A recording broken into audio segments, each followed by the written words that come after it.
ఫ్యామిలీకి వాళ్ళు తినడానికి ఫుడ్ పెట్టాలి, వాళ్ళు ఉండడానికి నీడ ఇవ్వాలి, ఓకే, వేసుకుంటాను బట్టలు ఇవ్వాలి, ఈ బేసిక్ నెసెసిటీస్ ఇవ్వాలి అంతే. నేను నా కొడుకు కోసం సంపాదించాలి అని అనుకోండి, బోల్డ్ దాసి మా కొడుకు కోసం దాసాను అనుకోండి, ఏంటి గ్యారంటీ అంటే వాడు సన్నాసి అయ్యి, నా కొడుకు సన్నాసి, వాడు ఒక ఇడియట్, వాడు ఏమి రూపాయి సంపాదించలేని అనుకున్న వాళ్ళే బోల్డ్ పిల్లల కోసం ఆశ సంపాదించి పెట్టాలి.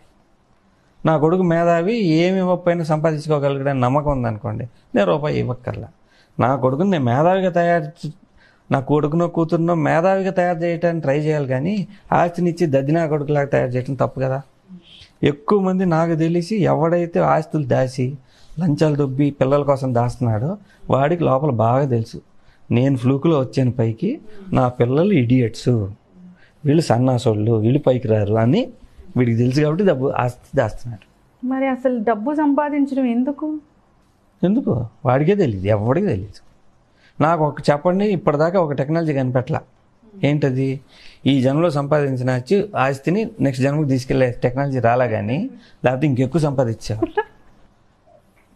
ఇప్పుడు తేనె తొట్టిలో ఈగలు ఉంటాయి, తేనెటీగలు తేనె దాస్తాయి. ఫైనల్గా ఏంటి, మనం వెళ్ళి వాటిని నిప్పు పెట్టి పక్కకు పోయి మనం తాగుతాం.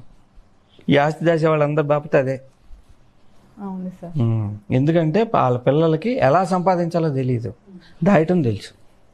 ఫాదర్ సంపాదించాడు, ఫ్రాడ్ చేసో మంచిగానో తప్పుగానో ఏదో సంపాదించేసాడు ఫ్లూక్లో, ఇప్పుడు అది దాచాడు, కొడుక్కి తెలియదు సంపాదించడం. సో వాడు దాని ప్రొటెక్షన్లో ఉంటాడు, ఆ ప్రొటెక్షన్లో మొత్తం నాశనం అయిపోద్ది. ఎందుకు? దానికి గ్రోత్ రాదు, నాశనం అయిపోద్ది.